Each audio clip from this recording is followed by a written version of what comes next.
Hello everyone, welcome to my channel blaze on Mantra. मैं हूं श्रुति मिश्रा और आपके लिए लेकर आई हूं अपने आईपीसी सीरीज का अगला वीडियो, जहां हम डिस्कस करने वाले हैं आज क्रिमिनल मिसएप्रोप्रिएशन।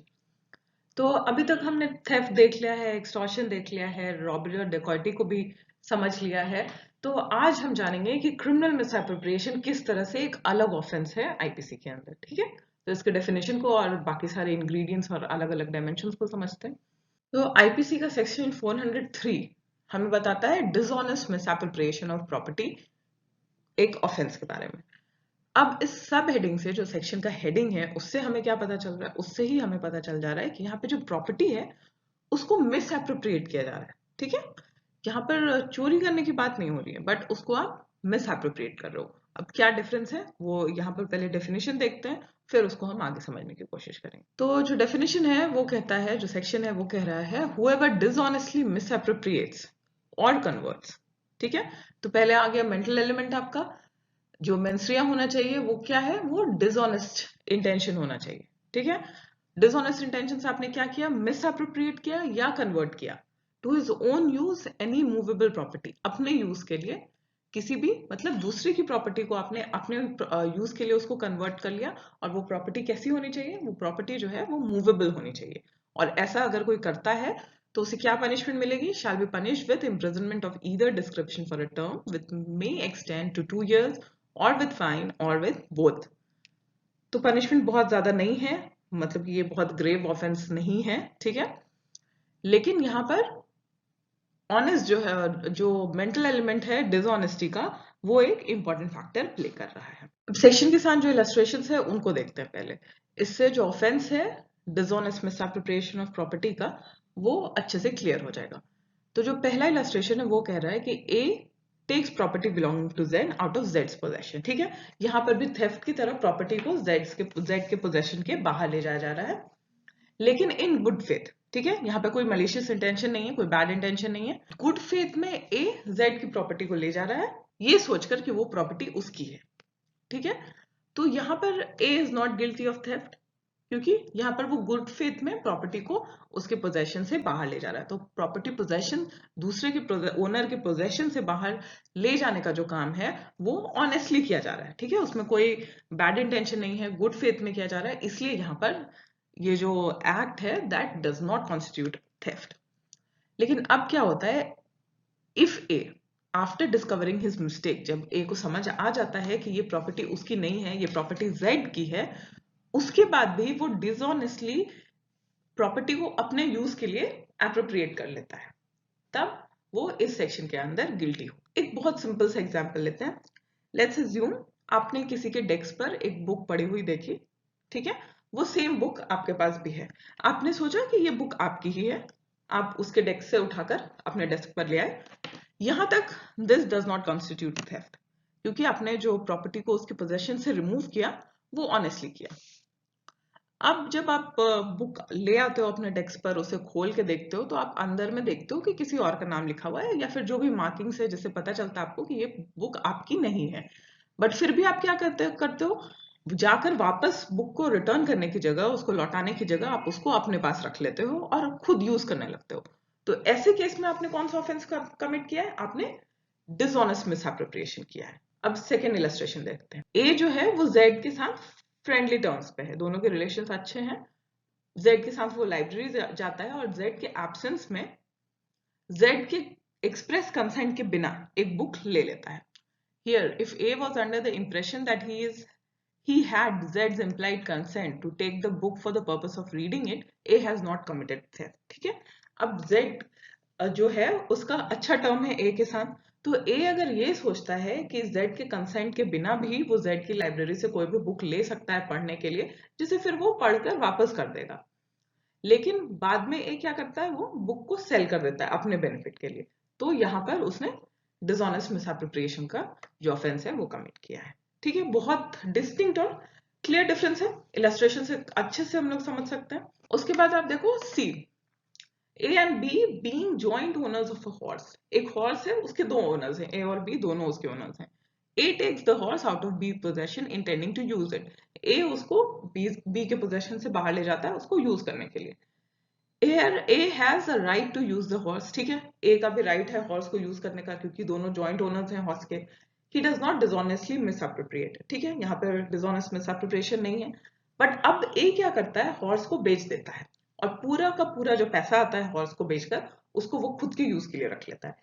तो यहाँ पर B being the joint owner of the horse, उसका भी ये राइट था कि जो हॉर्स को सेल करके जो प्रोसीड्स मिले उसमें उसका भी हाफ हिस्सा होना चाहिए, लेकिन ए क्या करता है, सारे पैसे खुद रख लेता है। तो यहाँ पर A is guilty of the offence under this section. अब इस सेक्शन के साथ एक एक्सप्लेनेशन 1 है जो कहता है a dishonest misappropriation for a time only is a misappropriation with the meaning of this section। अगर आप एक बार ही dishonest misappropriation कर रहे हो तब भी आप गिल्टी हो इस सेक्शन के अंदर में ऑफेंस कमिट करने के। इलस्ट्रेशन देखते हैं। A finds a government promissory note belonging to Z. Government promissory note है जो जेड को बिलोंग करता है, ए को वो नोट मिलता है और उसमें ब्लैंक एंडोर्समेंट है। A knowing that the note belongs to Z, अब यहां पर ए को पता है कि वो नोट जेड का है, उसको प्लेज करता है with a banker as a security, intending at a future time to restore it to Z. अब वो उसका ए का क्या इंटेंशन है कि वो प्रोमिसरी नोट को एक बार यूज कर लेगा एज अ सिक्योरिटी बैंक में और उसके बाद में वो जेड को रिटर्न कर देगा। तो तब भी यहाँ पर ए ने इस ऑफेंस को कमिट किया है जिस डिसऑनेस्ट मिसअप्रोप्रिएशन की हम लोग बात कर रहे हैं। ओके, वन टाइम ही किया बट आप अगर एक बार भी करते हो तो भी आप इस ऑफेंस के लिए गिल्टी होगे। अब हम लोग देखते हैं एक्सप्लेनेशन 2। ये एक्सप्लेनेशन 2 थोड़ा बड़ा है और ये फाइंडर ऑफ द गुड्स की बात करता है। तो यहां पर क्या कहा गया है, पहले इसको एक्सप्लेनेशन को पढ़ लेते हैं फिर मैं आपको समझाती हूँ। A person who finds property not in the possession of any other person and takes such property for the purpose of protecting it or for restoring it to the owner। ठीक है, एक प्रॉपर्टी किसी को मिली जो किसी के possession में नहीं थी और आप उसका ओनर भी फाइंड आउट नहीं कर सकते इमीडिएटली और आप उस प्रॉपर्टी को अपने पास रख लेते हो ताकि आप फ्यूचर में उसे ओनर को ढूंढ कर रिटर्न कर पाओ। तो यहां पर आपने मिसअप्रोप्रिएशन नहीं किया है, लेकिन आप कब मिसअप्रोप्रिएशन करोगे, अगर आप उसको अपने यूज के लिए अप्रोप्रिएट कर लेते हो जब आप उसके ओनर को डिस्कवर कर सकते हो या आपके पास रीजनेबल मीन्स है उसके ओनर को डिस्कवर करने का। और क्या रीजनेबल मीन्स है क्या रीजनेबल मीन नहीं है वो केस टू केस डिपेंड करेगा, इसलिए उसे क्वेश्चन ऑफ फैक्ट कहा गया है। It is not necessary that the finder should know who is the owner of the property or that any particular person is the owner of it. It is sufficient if at the time of appropriating it he does not believe it to be his own property। आपको कोई good मिला, आपको पता है कि ये आपकी property नहीं है और आपके पास रीजनेबल मीन्स है, आप पता कर सकते हो, कोशिश कर अगर आप करोगे तो आप फाइंड आउट कर सकते हो कि इसका ओनर कौन है, उसे रिटर्न कर सकते हो। बट फिर भी वो करने की जगह आप उसे अपने यूज के लिए रख लेते हो, उसे इस्तेमाल कर लेते हो, तो आप इस ऑफेंस को कमिट कर रहे हो। इलस्ट्रेशन देखते हैं। A finds a rupee on the high road, not knowing to whom the rupee belongs. A picks up the rupee. Here A has not committed offense defined as in this section। A ने सिर्फ पैसे को उठाया है, अभी तक उसने offence commit नहीं किया है, लेकिन यही रुपी वो किसी से पूछे कि किसका पैसा है, किसका पैसा गिर गया, बट वो पूछने की जगह पर वो रुपी को वो अपने पास रख लेता है और उससे कुछ खरीद लेता है, तब वो इस सेक्शन के अंदर ऑफेंस कमिट करेगा। और ये बहुत कॉमन लाइफ फिनोमेना है कि अक्सर लोगों को रोड पर कभी कोई पैसे गिरे हुए मिल जाता है और लोग इंक्वायर करने की कोशिश नहीं करते हैं कि किसका पैसा है या रिटर्न करने की कोशिश नहीं करते, उसे खुद के पॉकेट में डालते हैं और चले जाते हैं और फिर उसे यूज कर लेते हैं। इस सेक्शन में काफी सारे इलस्ट्रेशंस हैं। इलस्ट्रेशन बी देखते हैं। A finds a letter on the road containing a bank note. From the direction and contents of the letter he learns to whom the note belongs। He appropriates the note। He is guilty of an offense under this section। एक letter मिला road पे, उस letter में जो कुछ भी लिखा है उससे ये पता किया जा सकता है कि वो नोट किसको बिलोंग करता है, बट उस पर्सन को ढूंढ कर रिटर्न करने की जगह वो आदमी खुद उस नोट को रख लेता है, यूज कर लेता है, तो वो इस सेक्शन के अंदर गिल्टी होगा। सी है। A finds a cheque payable to bearer. He can form no conjecture as to the person who has lost the cheque but the name of the person who has drawn the cheque appears. Bearer का नाम नहीं है check के ऊपर, लेकिन जिसने check draw किया उसका नाम है।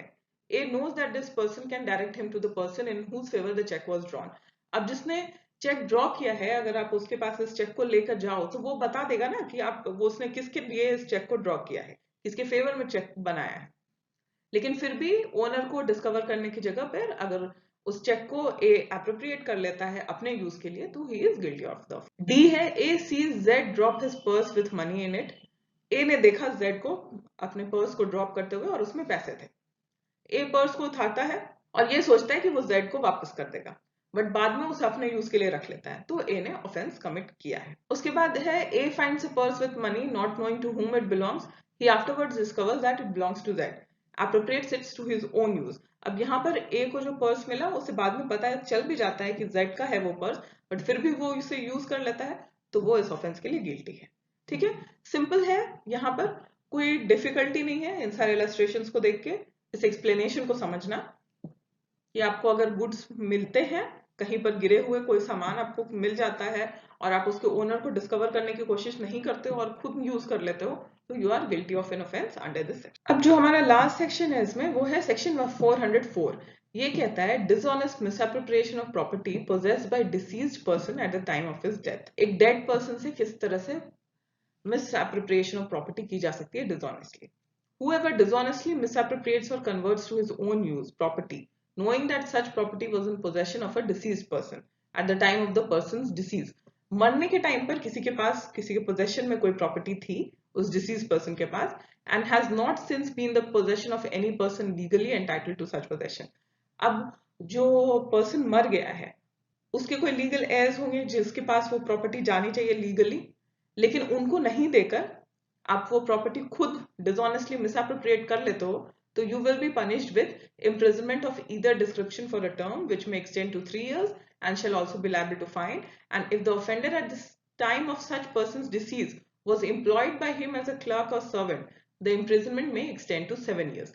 अब आप यहाँ पर देखो, कोई डेड पर्सन के पास से कोई प्रॉपर्टी आपने डिसऑनेस्टली मिसएप्रोप्रिएट कर ली, ठीक है, उसके लीगल एयर्स को नहीं दिया आपने और आपने वो प्रॉपर्टी खुद रख ली, तो उसके लिए पनिशमेंट है 3 years.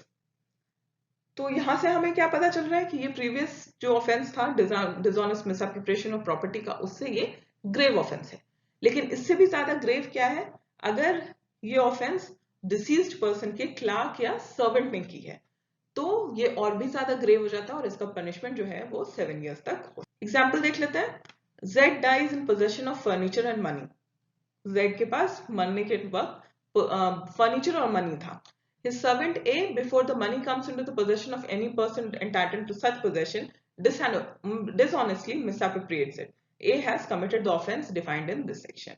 ठीक है, Z का सर्वेंट उसके लीगल एयर्स को फर्नीचर और मनी देने की जगह पर Z के सारे पैसे खुद ही रख लेता है, तो ए ने 404 सेक्शन के अंदर ऑफेंस कमिट किया है। तो आई होप आपको डिसऑनेस्ट मिसएप्रोप्रिएशन क्लियरली समझ आ गया होगा और बहुत सिंपल सा ऑफेंस है, ये क्लियरली डिफाइंड है, बहुत सारे इलस्ट्रेशंस हैं और थेफ्ट से कैसे डिफरेंस है ये भी आपको समझ में आ गया होगा। तो आप इस वीडियो को लाइक करो, अपने फ्रेंड्स के साथ शेयर करो और हमारे चैनल को प्लीज प्लीज प्लीज सब्सक्राइब करो ताकि आपको और ज्यादा से ज्यादा अच्छे से अच्छे वीडियोस देखने को मिले। तो मिलते हैं अपने नेक्स्ट वीडियो में। Thank you.